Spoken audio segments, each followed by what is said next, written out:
Assalamualaikum warahmatullahi wabarakatuh.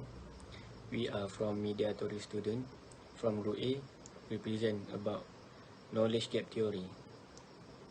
Before that, my name is Muhammad Nazim bin Muhammad Nazri, matric number 285350, and my partner Muhammad Syarif bin Rani, matric number 287538. Before we start, what is the definition of theory? A theory is a set of accepted, belief, or organized principles that explain a guide analysis. One definition of theory differs from practice in which certain principles are tested. This theory was initially proposed in 1970 by three researchers working at the University of Minnesota, which is the first one is Philip J. Tichenor, Josh A. Donohue, and Clarice N. Olien.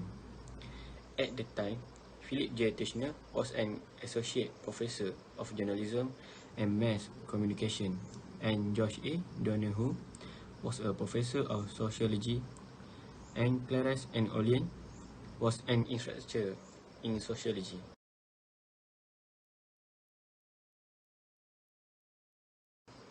Next, the story behind this theory. High socioeconomic status people have better education and more likely to get, absorb, and apply knowledge.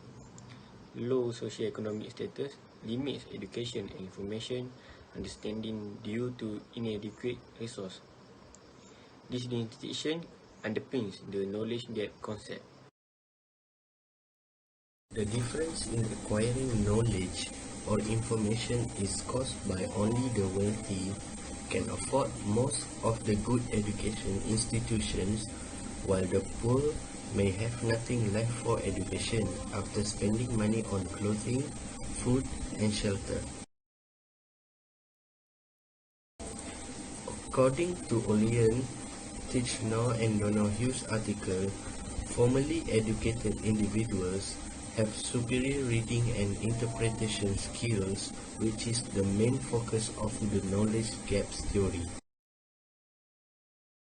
Educated people can obtain more information much more easily and quickly than less educated people. People who are educated not only know what information to look for, but also where to look for it and usually find it, while individuals with little education find it difficult to access information or don't know what to look for. Next, the perspective which the theory force, which post-positivist, interpretive, critical, or normative. This chapter, first theoretical section, focus on the fundamental premise of knowledge gap perspective and discuss their implication as well as limitation for domain of online communication. The theory has post-positivist, interpretive, critical, and normative perspective. According to hypothesis or theory, both high and low socioeconomic status people will learn more from new information, but high status people will learn more. Thus, the wealth gap in knowledge will expand. According to Tichenor and his co-workers, public affairs and science news are likely to have knowledge gaps. It's rare in hobbies like gardening and athletics.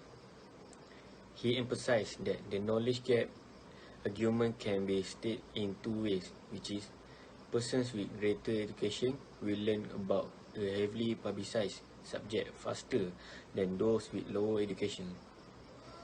Knowledge gap theory may be explained. Communication skills depend by social status. Or another illustration, when rural and urban applicants apply for the same job, both applicants have varying level of job knowledge, which is, for example, urban dwellers have better communication skills than rural ones. Rural people lack self-confidence and are behind the time in fashion and other cultural norms, such as speech or behavior. Idea and the principle of the theory. The knowledge gap theory indicates that people with higher socio-economic status will absorb information presented by mass media faster than people with lower socio-economic status. As a result, there is a greater knowledge gap between these two segments of society. Relationship of the concept why this pattern of gap exists. The first one is communication skills. As a person grows, the communication skill will improve, making it easier to gather information. The second is store information. People with more education have more exposure to a topic in the past. The third one is relevant social contact, which is a more educated person is more socially integrated and allows to counter various perspectives and improves the understanding of public issues. Next is selective exposure, acceptance and retention. People with different educational levels or socio-economic backgrounds will consume media in different ways. And last but not least, media target markets. The target markets of various media are not the same. For example, Pinterest, predominantly women, and Instagram skews toward younger people. Relationship of the concepts. How to reduce knowledge gap. The first one is community impact. Issues that are relevant to the local community and the daily lives of ordinary people pique the interest of people of all educational levels. The second is level of conflict, which is issues with more perceived conflict tend to attract more attention, weakening the knowledge gap hypothesis. The third one is community homogeneity. A homogeneous community is one in which the majority of the residents are similar to one another. Homogeneous communities have fewer information gaps than heterogeneous communities.